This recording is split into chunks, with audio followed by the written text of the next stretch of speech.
C'est une des conséquences de l'existence d'Internet. Grâce aux sites de partage, aux réseaux sociaux, il est désormais plus facile de mutualiser ce que l'on achète, de partager ce que l'on possède. On appelle cela l'économie collaborative. Et pour certains, ce phénomène en pleine expansion va changer en profondeur notre société de consommation. C'est l'événement de ce qu'on appelle désormais l'économie collaborative, le WeShare Festival. WeShare, share signifiant partager en anglais, est un collectif français au départ qui réunit désormais une communauté internationale. L'idée ? Partager ce que l'on possède pour faire des économies ou pour avoir un complément de revenus. Ici, les idées fusent. Véritable laboratoire d'idées où les nationalités se côtoient, l'économie collaborative, presque déclinable à l'infini, se dessine ici dans ces lieux d'échange et de réseau. À l'origine de ce collectif, né il y a 2 ans, Antonin Léonard, 27 ans, tout juste sorti d'une école de commerce. On aime bien se définir comme utopiste pragmatique, parce que je pense qu'il faut un peu des deux. C'est-à-dire qu'il faut une vraie utopie. Aujourd'hui, on a besoin d'utopie, on a besoin d'un nouveau projet de société. Et en même temps, si ce projet de société, il ne se construit pas, il ne se concrétise pas par des actions concrètes et des réalisations positives qui montrent que ça marche, qui montrent qu'il y a une réalité économique, qui montrent qu'il y a des emplois à la clé, et ben on ne sera pas pris au sérieux, effectivement. Tu peux t'inscrire là. D'ici la fin de l'année, on va recruter 40 personnes. On recrute aussi bien une équipe technique, des développeurs mobiles, développeurs web. Des emplois, il s'en crée effectivement. Blablacar, le site de covoiturage, connaît un succès international fulgurant. 100% de croissance par an, 7 millions de membres dans 12 pays. Le site se développe actuellement en Allemagne. Quand on recherche un trajet longue distance sur notre site internet, par exemple Hambourg-Berlin, on trouve désormais 40 offres par jour. C'est vraiment un super développement, alors qu'on n'existe que depuis 1 an en Allemagne. Crise économique, prise de conscience écologique, nos comportements de consommateurs sont en train de changer. Le citoyen veut reprendre le pouvoir sur ce qu'il consomme. Pour ne plus subir, il cherche à agir concrètement sur le terrain, en consommant autrement, en partageant. Que ce soit pour partager son logement, se réunir pour acheter moins cher aux producteurs, sous-louer son parking, ou même trouver des fonds pour un projet en faisant appel au financement participatif. L'économie collaborative est en train de passer du système D à une nouvelle donne économique grâce à Internet. C'est la conviction de Benoît Renoul qui a fondé ShareWiz, un site de partage. Ce jeune trentenaire s'est inspiré d'un site hollandais et d'un constat assez évident. Pourquoi acheter ce que l'on peut emprunter ? En fait, c'est une action concrète pour consommer autrement, mais pas par idéologie. Je dirais parce que c'est le retour au bon sens, quoi. À quoi me sert d'acheter une perceuse que je veux utiliser 5 minutes par an ? C'est aberrant comme comportement de consommation. L'économie collaborative repose sur plusieurs grandes bases qui lui donnent beaucoup d'ampleur. C'est la crise, le fait qu'il y a des contraintes externes qui font que chacun repense à ses habitudes de consommation et cherche à les optimiser. Il y a Internet qui permet d'avoir aujourd'hui des outils pour se mettre en rapport les uns avec les autres. Et puis il y a la dimension de communauté aussi qui est très forte. Exemple avec Anaïs, une jeune Parisienne qui prévoit de partir en voyage. Elle a rendez-vous chez Jordan, qu'elle a contacté grâce au site de partage ShareWiz. Bonjour. Bonjour. Les 2 jeunes femmes ne se sont jamais vues. Elles ne se connaissent pas. Tout va bien. Le guide est là. Si tu veux, je peux... Pourtant, Jordan va prêter un guide touristique et un sac à dos d'une valeur de 150 € à Anaïs, qui n'en a besoin que ponctuellement pour partir en randonnée cet été. Du coup, je t'ai préparé le sac. Excellent.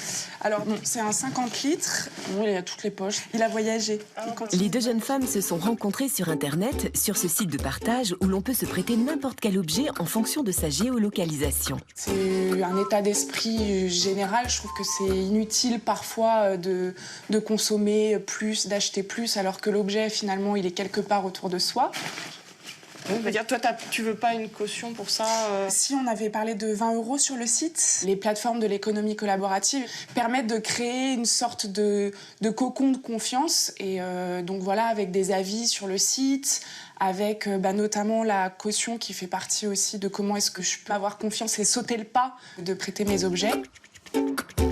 Face au diktat du tout achetable, du tout jetable, une autre initiative citoyenne de l'économie collaborative est en plein boom en Europe, grâce aux réseaux sociaux, les Repair Café.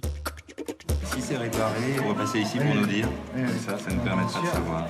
Dans ce centre de loisirs parisien, aujourd'hui, on fait la queue pour réparer ces objets cassés. Je suis venu réparer mon aspirateur.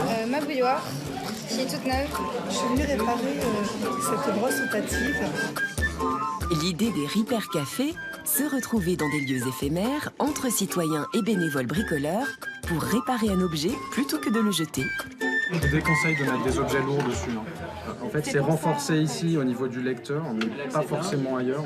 Pour les consommateurs lassés de trop consommer, c'est l'occasion d'agir concrètement. En tant que consommateur, en fait, on est obligé, pour juste une pièce à changer, on est obligé de tout jeter et de tout racheter. Et je trouve ça complètement ridicule. Déjà une question de coût, voilà.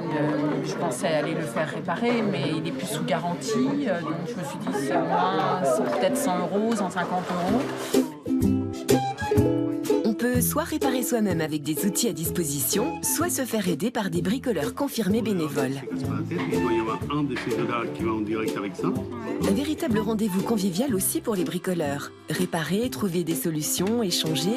Une manière pour des touche-à-tout d'allier rencontres, engagement écologique et passion du bricolage.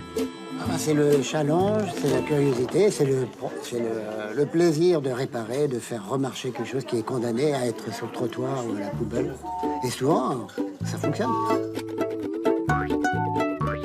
Ces lieux de réparation éphémères gratuits fleurissent un peu partout. Ils se comptent désormais par centaines en Europe. Le premier Repair Café est né à Amsterdam il y a 5 ans. Aujourd'hui, ces initiatives citoyennes ne sont plus le fait de quelques militants. La volonté militante de certains pour les aspects environnementaux rejoint en fait la nécessité économique d'autres personnes. Et ce qui est intéressant, c'est que ces deux courants se rencontrent. Et il y a de plus en plus de gens, effectivement, qui viennent dans les Repair Cafés en France. Ça marche très bien en Allemagne, ça marche aussi très bien en Belgique. Ah, super. Ah, génial. Ça y est. Super. Ouais. Pour les spécialistes, ces initiatives ne sont plus des épiphénomènes marginaux, mais bien une tendance de fond. Selon un sondage, près d'un Français sur 2 a au moins une fois pratiqué l'économie collaborative.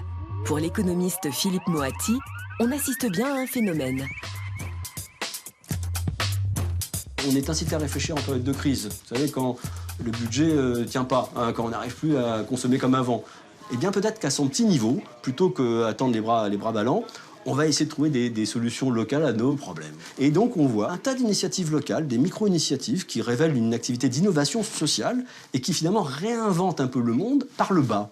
Alors, au début, ça fait sourire parce que c'est microscopique, mais finalement, certaines de ces initiatives constituent finalement des phénomènes de société. Typiquement, la consommation collaborative qui se débarrasse quelque part des habits militants, mais qui acquiert, au passage, une vraie portée et une certaine capacité à changer le monde.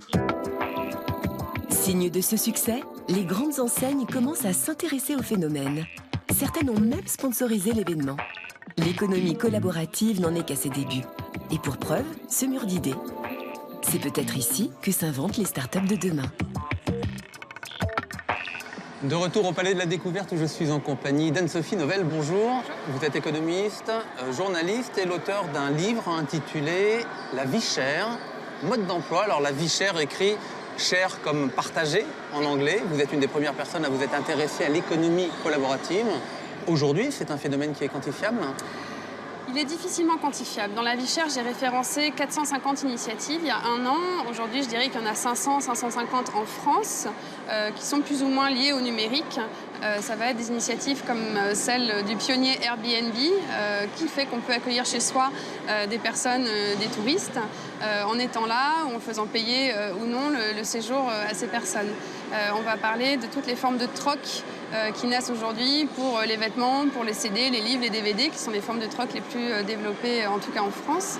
Et dans le monde, il y a aussi une multitude d'initiatives. Et le magazine Forbes, il y a quelques mois, a chiffré à 3 milliards de dollars les revenus générés pour les particuliers par cette économie. Mais on manque de recul, en fait, véritablement, pour la quantifier en tant que telle. Mais pourquoi le phénomène émerge aujourd'hui ? En fait, il y a plusieurs facteurs qui l'expliquent. Je dirais que le premier, c'est la progression de nos usages numériques. Depuis la moitié des années 2000, on est tous connectés au haut débit, on a tous des tablettes, des smartphones, on se balade avec un ordinateur dans la main pour aller sur des forums, pour échanger sur des réseaux sociaux.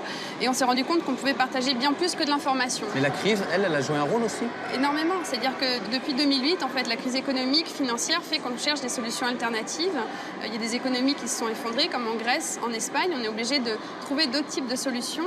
Et à partir de là, on rentre aussi dans une forme de débrouille. Mais cette débrouille, en fait, elle nous permet aussi d'hyper-consommer autrement. Et cela est lié également à une prise de conscience d'une crise environnementale. On l'a bien entendu, on n'a plus envie d'une approche moralisatrice, on a plus envie de trouver des solutions pour consommer de manière alternative. Et donc ces différents facteurs jouent aujourd'hui en faveur d'une économie plus collaborative et surtout une remise en cause du rapport aux marques, à ce qu'on nous vend et un rapport aux objets. Et ça, on le voit, c'est très fort en France, les formes de gaspillage alimentaire ou non alimentaire et souvent une obsolescence programmée des objets qui nous dépasse. Alors pour bien comprendre justement cette notion d'obsolescence programmée et l'importance qu'elle a dans notre économie, je vous propose de regarder cette animation qui fait le point sur la question. L'obsolescence programmée consiste à limiter la durée de vie d'objets courants comme les téléviseurs ou les réfrigérateurs, et ce, dès leur conception. Pour y parvenir, les industriels ont recours à 2 astuces. La première, introduire une fragilité technologique. Un frigidaire, par exemple, ne dure plus que 10 ans aujourd'hui contre 20 dans les années 60. La deuxième astuce, produire sans cesse de nouveaux modèles pour rendre les précédents obsolètes. Mais ce qui est bon pour les industriels et pour la croissance économique ne l'est pas forcément pour la planète. Car il faut toujours plus de ressources, si bien que le besoin annuel en matières premières a augmenté de 50% ces 30 dernières années. Sans oublier la multiplication des déchets. En Europe, nous jetons 20 kilos par an de matériel électrique ou électronique non recyclable, voire toxique. Certains gouvernements commencent à réagir, notamment en obligeant les fabricants à prolonger les garanties. Mais les consommateurs, eux, n'ont pas attendu et mutualisent leurs compétences pour faire revivre les appareils en panne. Un esprit bricolage cher à nos grands-parents. Cette obsolescence programmée, c'est une stratégie consciente, réfléchie, ou c'est la conséquence de la guerre des prix? Je pense que sur l'obsolescence programmée, on a entendu et vu plein de choses. Je crois qu'il y a différents facteurs. Il y a en effet des produits qui sont conçus pour être moins chers et quand on achète moins cher, on ne peut pas avoir la même qualité que ce qu'on avait autrefois. Après, il y a le côté marketing, ce qui fait qu'on a envie de renouveler assez fréquemment nos produits. Et donc, c'est une façon aussi de générer de l'obsolescence programmée de fait. Mais les consommateurs ne sont pas dupes. C'est-à-dire que les enquêtes que j'ai pu voir passer récemment sur l'économie collaborative montrent que le consommateur veut avoir confiance dans les marques, mais en même temps, il se méfie énormément de ces stratégies. Et donc, il serait intelligent, je pense, pour les grands producteurs industriels d'anticiper ces nouveaux besoins et de se dire, finalement, nos business models de demain, on pourrait les construire non pas sur des produits obsolescents rapidement, mais des produits solides que l'on pourrait vendre différemment, non plus en les vendant, mais en proposant des abonnements et une stratégie plus liée à une économie de la fonctionnalité, une économie aussi plus circulaire. Alors effectivement, certains industriels font aussi la promotion de cette économie collaborative, puisque notamment à Singapour, un opérateur de télécom organise la récupération des smartphones pour lutter contre la fracture numérique, et c'est notre bref du web. Même à Singapour, ville high-tech par excellence, une fracture digitale générationnelle est très présente.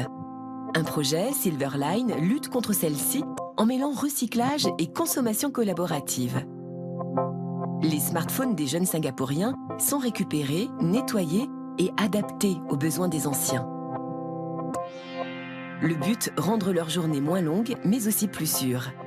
Appels d'urgence, santé, jeux, des applications simples ont été créées par un opérateur télécom, partenaire du projet. A priori, l'économie collaborative n'est pas dans l'intérêt direct des industriels. Alors pourquoi ils mettent, comme on l'a vu là, en place des sites de partage?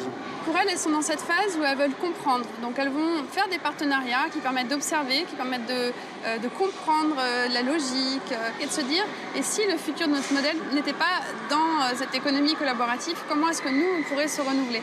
Donc je pense que celles qui sont les plus intelligentes ou qui ont un petit peu de nez se disent, en faisant ces partenariats, ça nous permet de s'adapter en douceur et d'envisager la suite sur les territoires, sur les villes du futur et sur l'économie de demain. Anne-Sophie Novelle, merci infiniment d'avoir répondu à notre invitation. Et vous pourrez retrouver l'intégralité de cette interview sur le site arte.tv/futurmag.